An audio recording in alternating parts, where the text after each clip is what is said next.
우선 가볍게 이야기를 한번 시작해 보겠습니다. 이 책에서 인상 깊게 읽었던 대목이나 아쉬웠던 점에 대해서 한번 이야기를 해보죠. 그러면 박인성 선생님부터 시작하겠습니다. 저는 기본적으로 이 집중력과 관련된 문제에 있어서 바라보는 관점이 시간의 문제, 시간의 관점으로 시작을 하잖아요. 그러니까 이게 어떻게 우리의 삶이라고 하는 것들이 이제 가속하는가. 근데 사실 이거는 뭐 이렇게 가면 또 깔때기일 수 있지만 제 연구 주제하고 또 관련이 있거든요.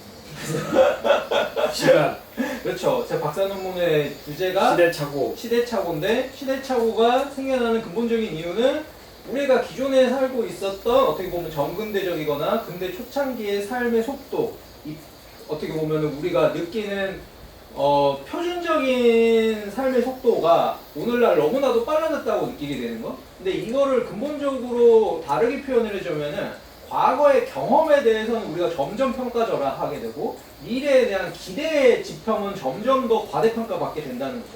그러니까 시간적으로도 보면은 과거는 별로였던 시대, 미래는 뭔가 우리에게 장밋빛 찬란한 이런 시대일 것이라고 느끼게 되는 이 감각. 그러니까 이제 노년 세대는 점점 더 무시를 받게 되죠.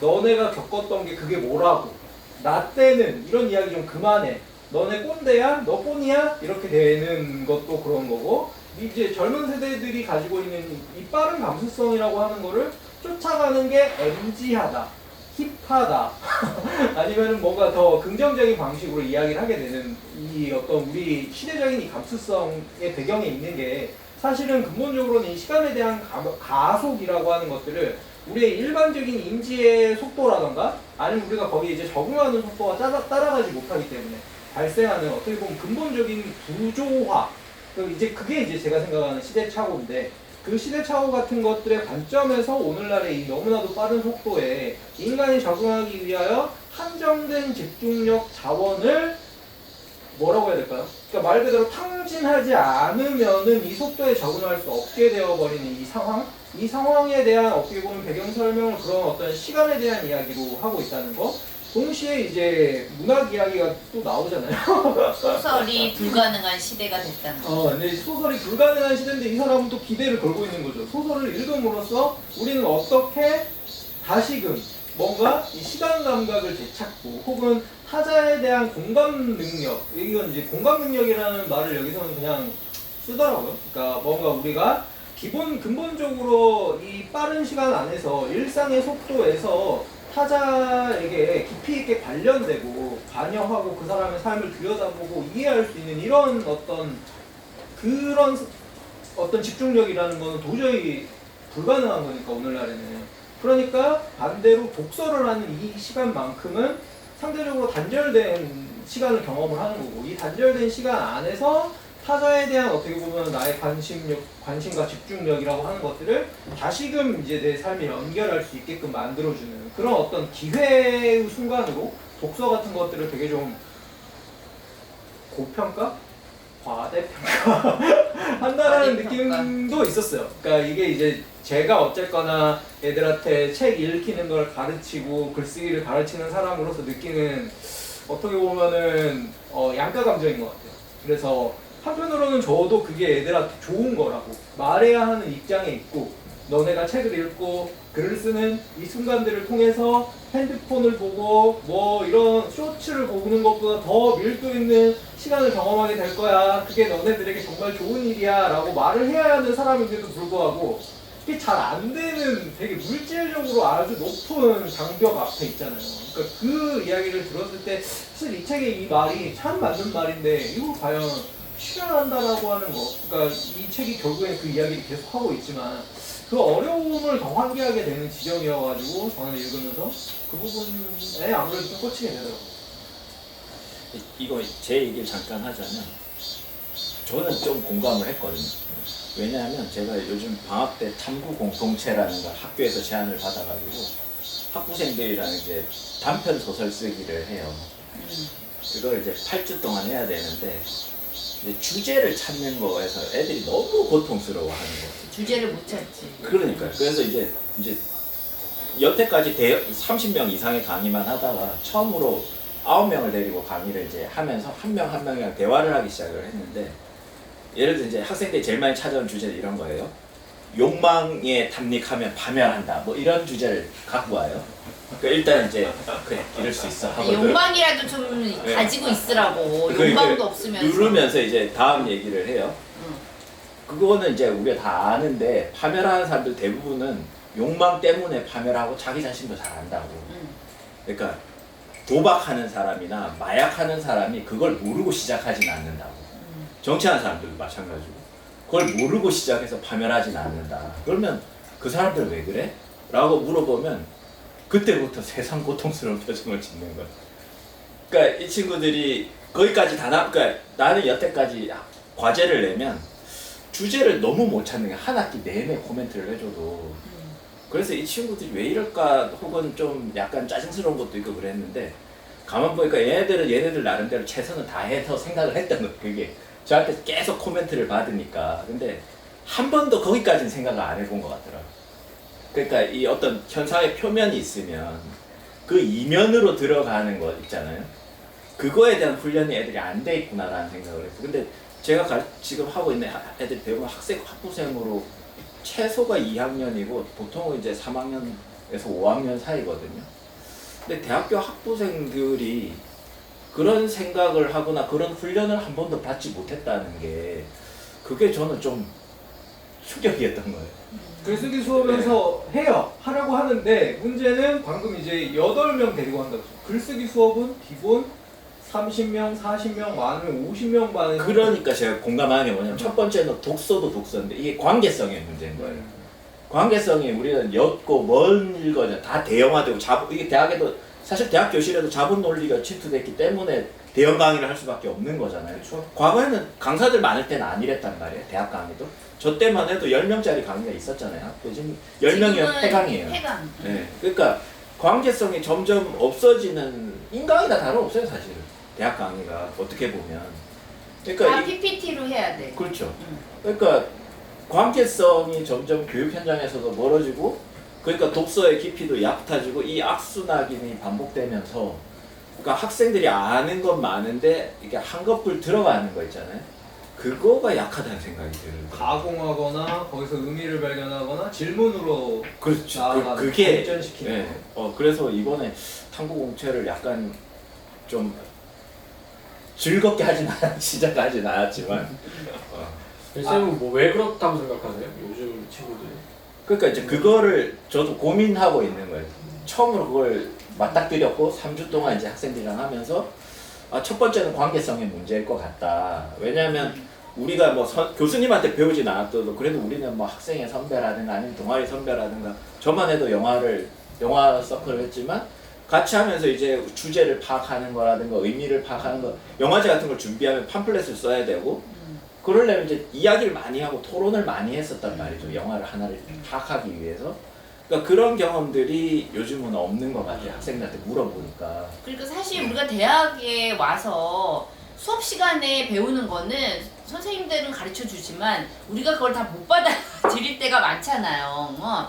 그런데 오히려 대학 와서는 만나는 사람들하고 이런저런 얘기를 하고 같이 뭔가를 하고 작업을 하고 갈등하고 화해하고 또 그 다음에 상처받고 약간 그런 과정을 거치면서 뭔가 어떤 배우는 게 세상에 대해서 배우는 게 있는데 근데 이제 지금은 학교에서 이제 학생들끼리의 관계도 그런 관계가 없고 지금은 다 상처 주면 안 된다고 생각하고 또 나도 절대 상처 받으면 안 된다라고 생각하고 그래도 걔네들 저는 잘 워낙 뭐 나이 차이 많이 모르지만 걔네들도 나름 뭐 같이 뭔가 지적인 대화를 하는 그런 동아리나 모임 같은 건 있지 않을까요?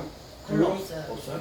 그리고 요즘의 동아리는 다 동아리에도 급이 있어가지고 예를 들면 경제 무슨 뭐 주식 투자나 투자 동아리라든가 아니면 뭐 취업과 관련된 그런 걸 하는 그런 동아리들이 굉장히 애들이 선호하는 동아리고 그냥 가서 그냥 아무 생각 없이 뒹굴거리면서 놀고 잡담 쓸데없는 잡담하고 이런 식의 동아리가 없었어요. 그러니까 관계성 없어요. 중심의 동아리보다는 목표 지향의 동아리들이 확연히 늘어나게 된 게 뭔가 2010년대 이후의 학교의 풍경인 것 같아요. 그러다 보니까 예를 들어서 독서 동아리라고 해도 예를 들어서 예전에 서강대도 그 노예패? 그 노래와 뭐였죠? 예술의 시대 뭐 이런 식으로 해가지고 모여서 약간 좀 근데 물론 이제 사상적인 게 있죠. 근데 사상적인 게 있고 그 안에서 문학을 읽어 나가면서 거기 안에서 생각하고 뭐 이런 것들에 대한 그런 동아리들이 있었는데 제가 알기로 이제 노예패도 없어졌고 이제 그러면은 책을 읽는다는 거는 어떤 건가? 순수하게 책을 읽기 위한 목표가 아니라 다른 것들을 실천하기 위한 도구적인 방식으로 책을 읽는 거죠. 예를 들어서 자 우리는 이 목표를 위해서 무슨 자격증을 따기 위해서 무슨 책들을 읽을 거예요. 그러니까 이런 식으로 이제 가게 되면은 상대적으로 관계성은 옅어지고 목적성이 더 강화되는. 그럴 수도 있겠네. 학원 강의 같은 것들도 예전에는 오프라인 강의가 중심이었다면 요즘은 온라인 강의가 중심이다 보니까 어렸을 때부터 이제 그런 게 익숙해지고 이미 요약되어 있는 것들을 다이제스트해서 섭취하다 보니까 아니 그러니까 학생들이 학교 강의 그 교수들의 그 강의를 견디질 못해요. 왜냐하면 교수들은 얘기하다가 중간에 얘기가 삼천포로 빠지기도 하고 그쵸. 본인들이 막 헤맬 때도 있잖아요. 자기 사실 주제에 대해서. 그런 여백이 있어야지 사실은 어. 생각이 발전. 아니 그리고 뭐 막 하면서 하면서 뭐 이러면서 이렇게 중간중간에 유창하게 말을 못하고 예를 들면 막 유학 갔다 와가지고 강의를 할 때는 익숙하지 않기 때문에 우리가 사실 다 처음 강의할 때는 이게 그 강사들이 교실을 봤을 때 학생들이 되게 두려워하기도 하고 공포스럽기도 하기 때문에 이게 잘 못하거든요. 근데 학생들은 집에 가면 엄마들한테 너무 강의 못한다고 그런 식으로 얘기를 해요. 심지어 제가 대학 강의 가지고 녹화해가지고 교수법에 대한 컨설턴트도 받았는데 거기서도 예를 들어서 제가 점수를 받은 건 같은 공백을 만들지 않아서 그러니까 그런 공백을 만들면 오디오가 비지 않아서 만들면 얘들한테 근본적으로 수업을 듣는 상황에서의 몰입도를 떨어뜨리고 안 좋은 그 느낌을 준다라고 하는 지적사항이 원래 있다는 거죠. 그러니까 그런 방식으로 오늘날의 강의실이라고 하는 공간에서도 효율성이 강조되는 거고 빨리빨리 진도를 나가야 되는 거. 그러니까 진도 안 나가는 거에 대한 애들의 또 불만이 크거든요. 근데 이제 사실은 우리의 관계성이라는 거는 그런 데서 출현하는 거잖아요. 이해의 진도잖아요. 그러니까 상대방이 정말 얼마나 이해하고 있는지 그런 것들을 수시로 체크하고 확인하고 이런 것들은 대화 속에서 나오는 거고 얘들이 사실은 내가 다 이해했나요? 라고 했는데 예 라고 하면 이해하지 않은 거잖아요 사실은. 근데 이해하지 않았지만 대답했으니까 빨리 넘어가자 라는 형태의 대화인 거죠 이거는. 근데 제가 느끼는 지점은 뭐냐면 그거예요. 그 이해의 벽이라는 건데 이제 학생들을 두 번째 시간에 이제 제가 술을 사면서 이렇게 모았어요. 근데 그 학생들이 자기 나름대로 또 진지하면 예술 영화도 봤고 저도 잘 모르는 영화들을 다 자기들 나름대로 찾아보고 있었던 거예요. 근데 그 이야기를 서로 나누는 경험이 그날이 대부분이 처음이었던 것 같아요. 보니까. 그러니까 얘네들은 각각 외로웠던 거예요. 자기들이 다 봤던 영화들이 보니까 놀랍도록 저는 요즘 거의 영화를 안 보잖아요. 보는 거라고는 악기 정도인데.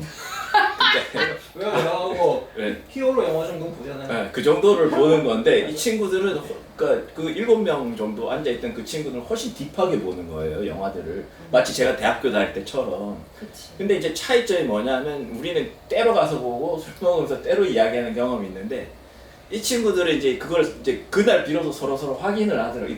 보셨어요? 이렇게 본 사람 처음 봤어요. 뭐 이러면서 이제 이야기를 나누기 시작해요. 서로에 대한 감상이 궁금하고. 그렇죠. 그러니까 여기서 제가 생각했던 게 뭐냐면 결국은 이 관계성이구나. 여기서도 나오잖아요. 이 책으로 다시 돌아가자면 아이들은 아이들끼리 어울려서 놀아야 되는 게 있잖아요. 그러니까 이 책이 감시자본뿐만 아니라 뭐 교육, 식품, 의학 이런 것까지 다 포괄해서 얘기를 하잖아요.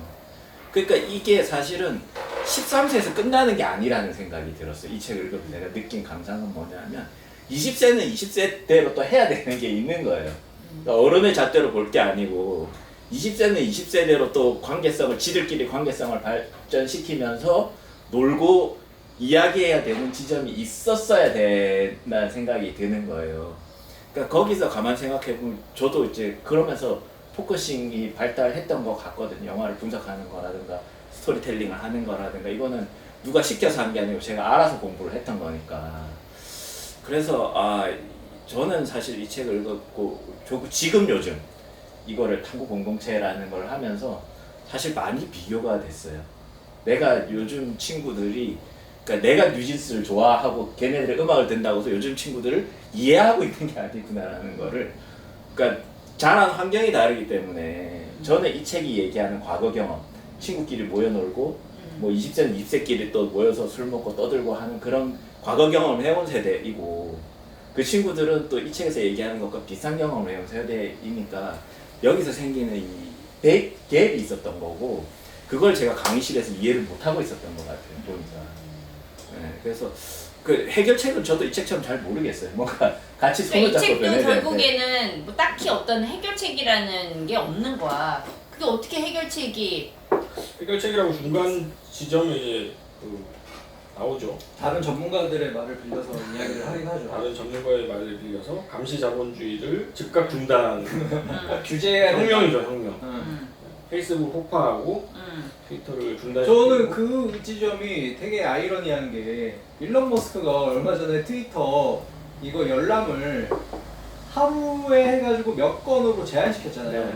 근데 이게 대탈출이 일어났죠. 역설적으로 일론 머스크는 트래픽 양을 줄이고 너네가 그 지금 뭐 아무튼 빅데이터 이런 그런 것 때문에 트위터에 대한 서치가 너무 많아져서 서버에 과부하가 생겨서 여기서 이용자들이 실질적으로 발생시키는 수익보다 서버에 걸리는 과부하 때문에 내가 손해를 보니까 나 제한시킬 거야. 제한시킬 거야 라고 했는데 반대로 이 제한시키는 방식이 실제 인간에게는 이런 어떤 감시 자본주의에서 벗어날 기회를 주는 것처럼 연결되는 것도 있는 거죠. 근데 저는 이런 거는 좀 근데 이거 뭐 물리적으로 절대적으로 다 제한하는 게 아니라 돈 낸 놈들 더 쓸 수 있게 하니까 사람들이 빡치는 거야.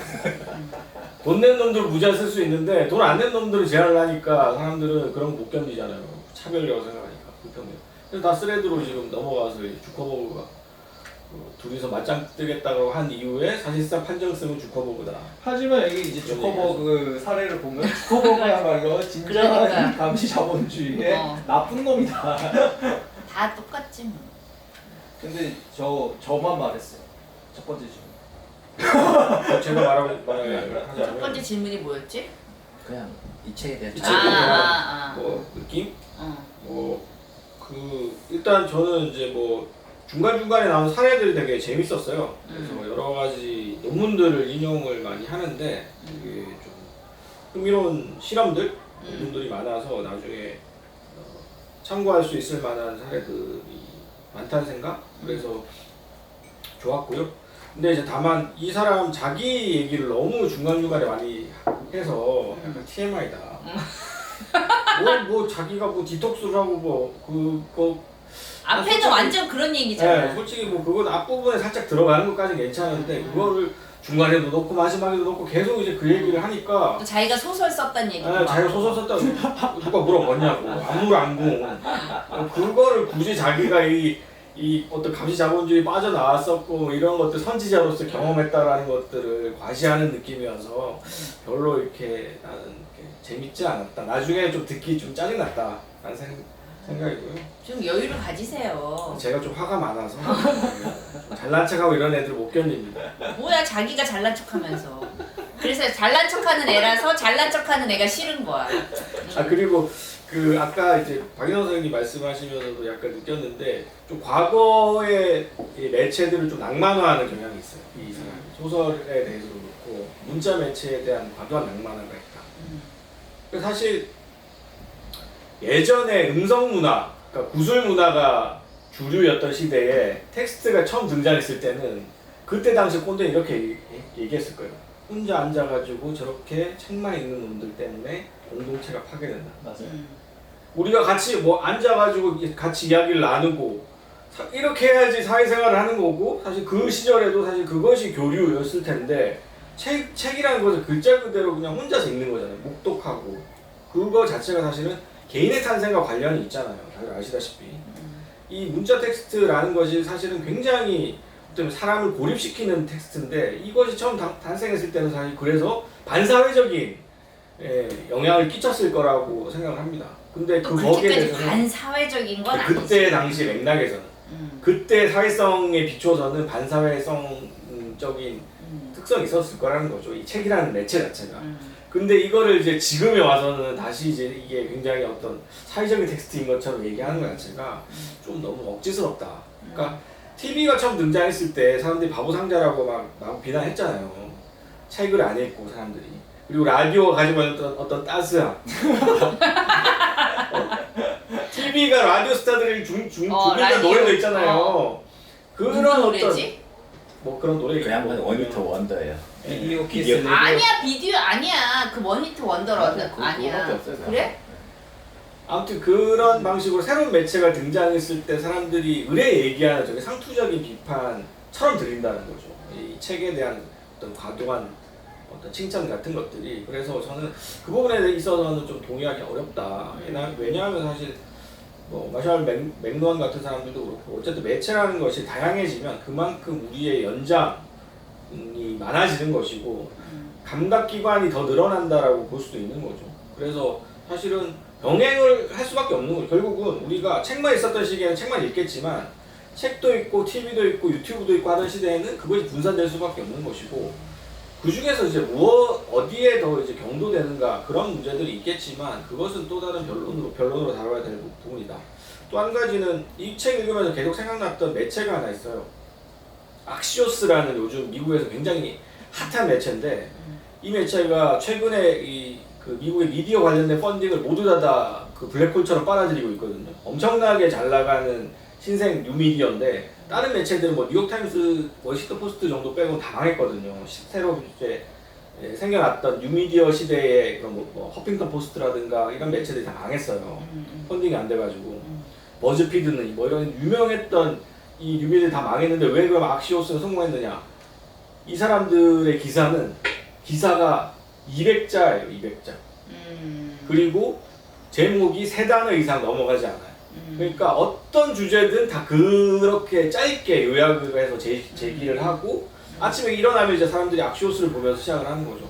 근데 악시오스의 방식이 히트를 쳤던 거는 사람들의 어떤 도파민을 자극하기 때문인데 굉장히 어떻게 보면은 자극적인 단어 몇 개로 그날의 어떤 이슈를 정리해 주기 때문에 거기에서 사람들이 굉장히 환호를 했지만 사실은 우리의 시사 이슈들 대다수는 엄청나게 복잡한 결들이 있고 그것을 그렇게 단순화시켜서 이해하기 어려운 경우들이 대부분이거든요. 근데 그거를 악시오스식으로 이렇게 납작하게 딱 눌러서 요약을 해버리면 사실은 제 생각입니다만은 시민들을 그거야말로 우민화하는 거라고 생각을 해요. 정치적인 또 뉴스든 사회적인 뉴스든 그 맥락을 깊이 있게 읽기보다는 사람들이 아 이런 일이 있었구나? 악시오스에서 이렇게 재치있게 요약을 했네? 라고 넘어가 버리는 그런 방식의 뉴스들이 지금 가장 각광받는 뉴스라는 점에서 사실은 이 도둑맞은 집중력에서 요한하리가 얘기하고 있는 우리의 짧은 점점 짧아지고 있는 이 관심 여기에 걸맞게 이제 매체를 만들기 때문에 성공한 게 아닌가 하는 생각이 들고 점점 한국의 매체들도 그런 방식으로 가고 있어요. 그래서 기자하는 친구들 얘기를 들어보면 아무리 정성을 기울여서 오랜 기간 취재를 해서 기획기사를 써도 조회수가 너무나 안 나와요. 그러면서 다들 기레기라고 기자들 욕하면서 정말 말도 안 되는 음모론 기사나 말도 안 되는 선정적인 기사만 클릭을 한다는 거죠. 그러니까 사실은 기레기가 아닌 모든 어떻게 보면 자기의 어떤 직분에 최선을 다하는 열심히 하는 기자들은 아무리 노력해도 조회수가 안 나오고 진짜 기레기들은 정말로 조회수가 잘 나오고 잘 나가는 기자가 되는 거예요. 그러니까 이 역설. 근데 지금은 다 조회수로 판단해요? 기자 조회수 능력을? 트래픽으로 판단을 하죠.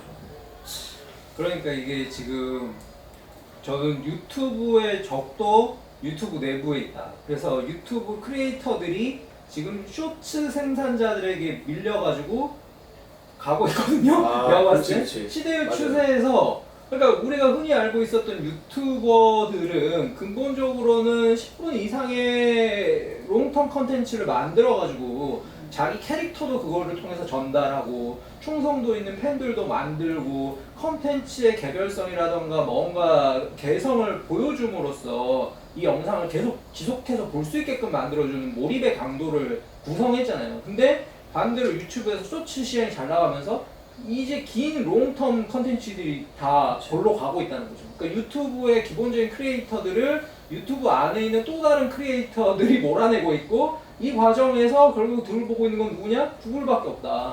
쇼츠 스타 킬즈 유튜브 스타. 네. 뭐 이렇게 그러니까 쇼츠는 사실 그렇게 조회수가 몇백만이 나와도 많은 수익을 크리에이터에게 주진 않거든요. 그런데 이제 그거를 좋아하는 거는 구글인 거죠. 결국은 구글은 트래픽만 그러니까 요즘 페이스북도 쇼츠가 뜨잖아요. 그러면 저는 주로 벗은 여자 아니면 강아지 고양이거든요. 벗은 여자? 네. 두 개가 번갈아 떠요. 아무리 지워도 계속 벗은 여자는 떠. 그 강아지 고양이는 내가 클릭해서 보니까 계속 또 뜨고. 인스타가 그러니까 이게 계속해서 뜨니까 보게 돼요.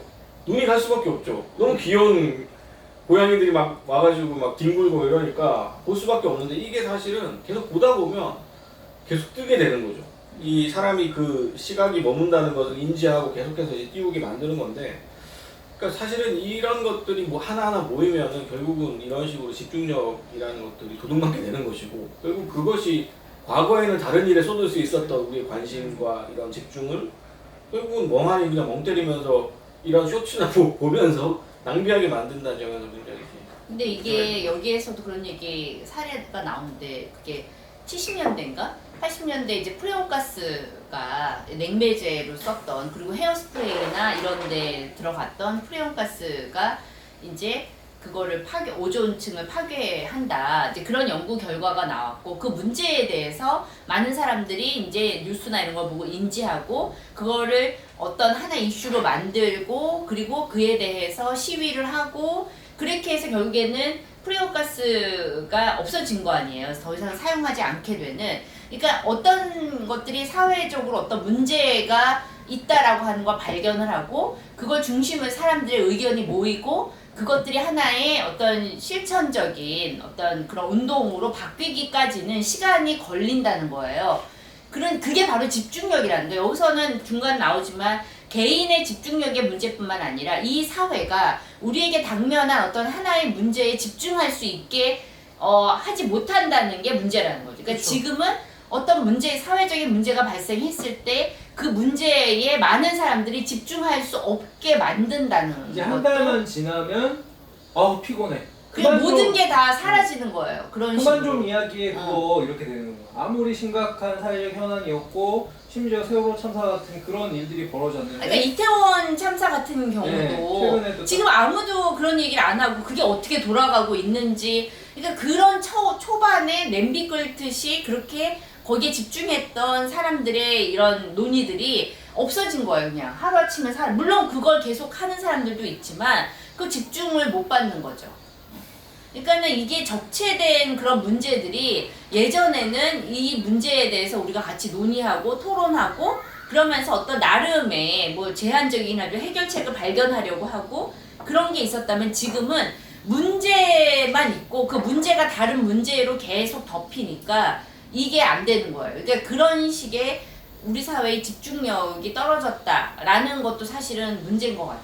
그게 가장 비슷한 심각한. 맥락으로 어제 제가 유튜브를 봤는데 거기에 이태원 참사 때 희생자 중에 한 명 누군가는 세월호 참사의 노란 리본을 갖고 있었대요. 근데 지금 오송정이 참사의 누군가 또 이태원 참사의 리본인가 그걸 갖고 있었다고 그러더라고요. 그러니까 근데 그걸 전 쇼츠로 봤어요.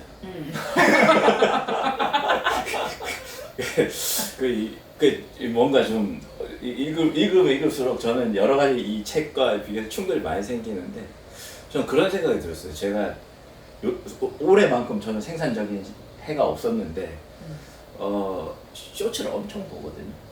그래? 하루에 1시간에서 2시간을 보다 보면 1시간 지나요. 그래? 이건 어마어마한 아니 근데 집중력이에요. 쇼츠가 뭐 유튜브에 올라오는 쇼츠? 네, 그거를 1시간 동안 봐요. 이 순간 내가 이 집중력을 느낀다니까. 근데 이제 여기서 말하는 집중력은 그런 거잖아요. 그러니까 전환하지 않는 거.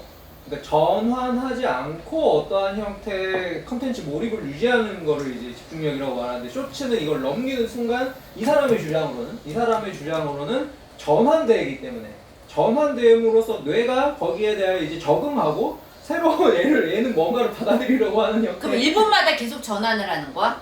계속 전환되는 거. 1분도 아니에요. 짧은 거는 그냥 우리가 그냥 넘기는 순간 5초면 전환되잖아요. 슥슥슥. 아까 도파민 얘기도 하셨는데 이제 도파민이랑 통하는 이제 도파민 네이션이라는 책도 있는데, 도파민 기제가 최근에 이제 많이 밝혀졌는데, 과거에는 도파민이 나오는 상황을 보상으로 생각을 했어요. 과학자들이. 뇌과학에서는 이게 보상으로서 도파민이 뿜어져 나오는 것이다 라고 생각했는데, 요즘 최근에 이제 논문이나 뇌과학에서 밝혀진 바에 따르면 이게 우리가 보상인 줄 알았는데 보상이 아니다, 이게 본질이. 도파민이 나올 때 핵심은 뭐냐면 새로운 자극, 참신한 자극이 왔을 때 그것을 보상으로 인식을 한다는 거예요. 그것이 꼭 보상이 아니더라도 뭔가 새로운 거가 들어왔을 때 도파민이 그냥 나온다는 거예요. 그러니까 사실은 그걸 가지고 뭐 대부분의 이제 우리의 어떤 인지 능력을 다 설명을 하거든요. 그거를 이제 칼 프리스턴이라는 사람이 자유의 에너지 원칙이라는 걸로 해서 지금 뇌과학계 혁명이 일어났는데, 그것도 AI라고 해요. 거기는 이제 Artificial Intelligence가 아니라 Active Inference라고 해서 지금 가장 핫한 뇌과학 핫한 분야인데, 한국에도 조금씩 책이 나오고 있어요. 김주환 교수가 최근에 무슨 자기개발서 같은 거 내면서 그 AI에 대한 얘기 썼던데, 아무튼 그 뇌과학적인 이야기 속에서 나오는 도파민, 그리고 이 집중력의 문제를 같이 보면, 엮어서 보면 결국은 우리는 끊임없이 바뀌는 새로운 쇼츠들을 보면서 도파민을 즐기고 있다는 거예요. 그러니까 이게 이제 무서워지는 거예요. 여기서도 미아이, 칙센트 미아이를 인용을 하잖아요. 몰입의 조건을 원래 구성하는 거는, 그러니까 우리는 원래는 어느 정도는 지루함을 견뎌야 그 이후에 찾아오는 어떤 결과를 보상으로 느끼고 더 큰 어떠한 이 도파민이 분비된다라고 했던 게 기존의 논리였고, 이게 소설을 읽을 때도 주인공은 시련을 겪어야 마지막에 찾아오는 해피엔딩이 더 극적인 것이고, 게임을 할 때도 우리는 어려운 보스에 수시간을 매달려야 마지막에 오는 근본적인 이 쾌감을 더 크게 느낄 수 있다고 생각을 했었단 말이에요. 근데 요즘에는 게임도 트렌드가 바뀌는 거예요. 게임도 예전처럼 난이도 높여가지고 너네들이 여기에서 한 보스에 몰입할 수 있는 시간을 높여주겠어요. 이러면은 안 해. 그냥 빨리빨리 딸깍딸깍 클릭 해가지고 다음 스테이지로 갈 수 있는. 그러니까 이게 이제 최근에 뭐 탕탕특공대 같은 정말 그냥 스테이지를 끊임없이 내가 클리어함으로써만 즐거움을 느끼는, 만족감을 느끼는 이런 게임 트렌드의 변화이기도 하고, 소설이 더 이상 근대문학에서의 그런 갈등 구조 같은 것들을 계속 회피하고 빨리빨리 사이다 전개, 사이다 중독자들에게 도파민을 계속해서 공급받을 수 있게끔 만들어주는 방식으로 바뀌는 것도 도파민에 절여진 뇌, 짧은 쇼츠나 짧은 자극에 절여진 뇌는 사실은 그래서 굉장히 이제 망가지는 거죠. 뇌 자체가. 뇌가 녹아내린다고 표현을 하더라고요, 칼 프리스턴이. 그래서 그 몰입하는 칙센트 미아이가 얘기하는 몰입에서 사람들이 도파민이 뿜어져 나오는 거는 사실은 고통을 느낄 때 도파민이 나와요. 그래요? 오랜 기간 견디는데 그 고통을 새로움으로 인식을 하고, 이 고통 속에서 뭔가의 어떤 자극을 느껴서 다시 도파민이 나오는 거예요. 러너스 하이 같은 거죠. 러너스 하이. 자전거를 탈 때 저도 가끔 느끼거든요. 어느 순간 4점 데드 포인트를 넘어가서 쾌감이 쫙 와요.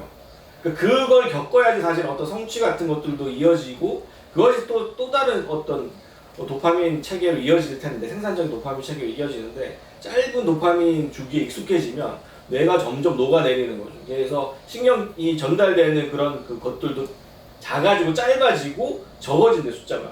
그러면서 점점 뇌가 쪼그라드는 거죠.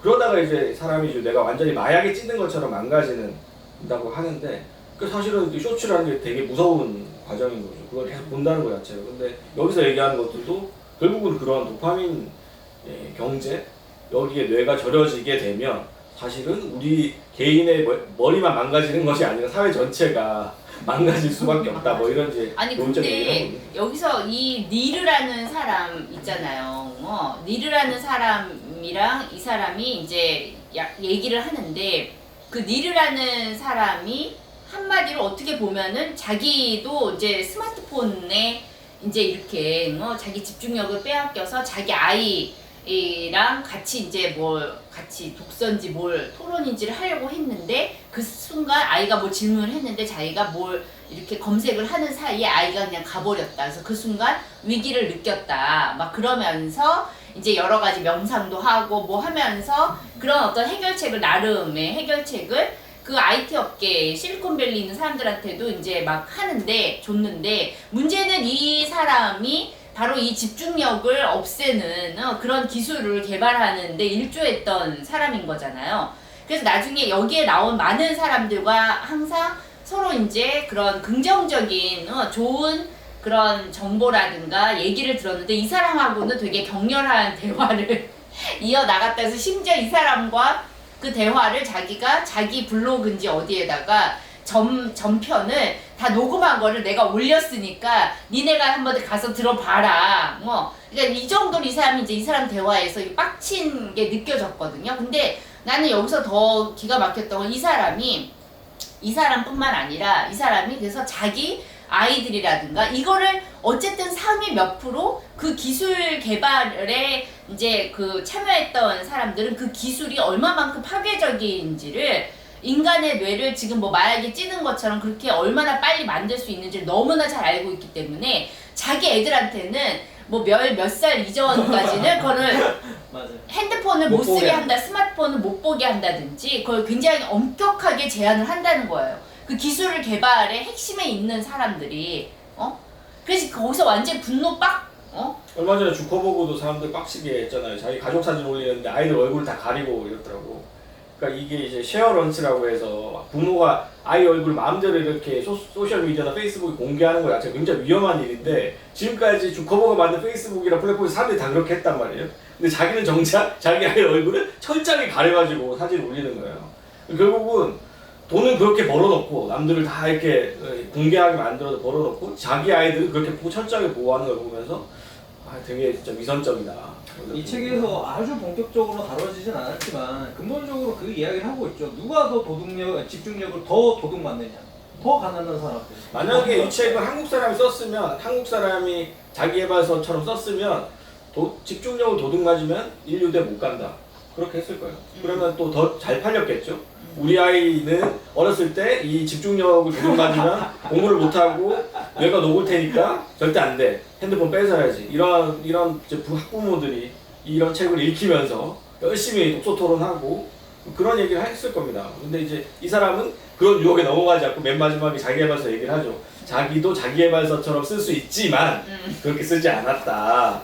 당신의 어떤 개인을 보호하기 위해서 이렇게 해야 되고 이런 솔루션을 제기한 형태로 쓸 수도 있지만 그렇게 쓰는 것은 아니라고 생각했다라고 이제 마지막에 얘기하고 있죠. 조만간에 한국에서 비슷한 거 하나 나오고. 아니 근데 우리나라 나는 유튜브에서 황농문이라는 서울대 교수인데 그 사람이 이제 지금 정년퇴직을 했어요. 근데 이 사람이 몰입이라는 집중력이죠. 몰입이라는 제목의 책을 한 20년 전에 그 랜덤하우스 코리아에서 냈더라고요. 그 책을. 근데 그 책이 100만 부가 팔린 거야. 그리고 나서 이 사람이 몰입 2를 썼어. 그래서 그게 또 어마무시하게 또 팔린 거야. 그래서 이 사람이 정년퇴직한 다음에 몰입 아카데미를 만들었어. 그래서 말 그대로 몰입을 못하는 아이들 때문에 고민인 그런 부모들이 이 아카데미에 와가지고 이렇게 하면은 이제 몰입을 하면은 뭐 세상 어려운 난제도 뭐 다 풀 수 있고 이것이 K 몰입이다. 그러면서 아이가 봤으면 정말 그러면서 뒷목을 그 잡았을 것 몰입에 대한 얘기를 예를 들면 유튜브에도 대형 채널들이 있잖아요. 그 대형 채널들마다 다 참 가가지고서는 초대받아가지고 그 몰입의 중요성에 대해서 막 얘기를 한 거예요. 그러니까는 저한테는 그게 뜬 거지. 엄청나게 그분이 여기저기 아마 다 떴을 거야. 클릭을 안 했을 뿐이지. 그래가지고 이제 봤는데 나도 몰입이 잘 안 되는 사람이니까 나도 몰입에 대해서 한번 몰입을 해볼까나 하고 들어가 봤는데 그러면서 이제 그 사람의 그런 커리어를 쭉 보니까 이 사람이 그걸로 진짜 어마어마하게 떼돈을 벌고 아카데미를 만들고 그냥 강연 나가고 또 강연료 받고 그러니까 한마디로 자기 개발을 한 거예요. 몰입이라는 그 컨텐츠 하나를 가지고. 그래서 참 네. 좋겠다. K 몰입. 부러웠다. K 몰입이네 글자 그대로. 사실은 미아이 칙센트 미아이가 얘기했던 그 유명한 몰입 개념은 영어로 플로우거든요. 플로우. 그 흐르는 거고 끊김없이 뭔가에 쭉 그냥 흘러 들어가는 자기를 잊고 그 흐름 속에 몸을 맡기는 것이고 그것은 사실은 목적 지향적인 행위가 아니에요. 그냥 쭉 흘러가다 보니까 어느 순간 막 10시간이 지나가 있는 거야. 그걸 몰입이라고 미아이 칙센트 미아이 얘기를 하고 이것이 만약에 어떤 목적을 위한 수단이 돼버리면 그 순간 몰입이 깨진다라고 얘기를 한단 말이에요. 근데 이제 우리나라에서 그걸 보면 우리 아니 이 교수도 이 미아이 칙센트와 같은 그런 맥락에서 이야기를 하는데 이제 그것이 이 시장 안에서는 그걸 다 알고 학원을 차리고 한 거죠. 뭘. 아카데미 학원이 아니라 아카데미. 그거 자체가 비둘기 보상이죠. 몰입을 하면 보상이 주어진다. 몰입을 하면 인류대 가고 좋은 직장 가고. 네. 근데 아무튼 그 사례들을 막 얘기를 하다 몰입이 정말 안 됐던 애들을 내가 이렇게 해서 몰입을 해서 좋은 대학 가고 좋은 데 취직하고 외국 유학 좋은 데 가고 뭐 그렇게 얘기하더라고요. 목적이 정해져 제 있어요. 생각에 그 친구들이 커서 ADHD를 앓지 않을까. 아니 근데 이게 여기 ADHD 얘기도 나오잖아요. 근데 이거 지금 우리 좀 끊어야 되지 않아? 네. 안 그래도 40분 넘었어. 끊으려고 이따 보고 있었어요. 그래 알았어. 좀 쉬었다가. 쉬었다. 네.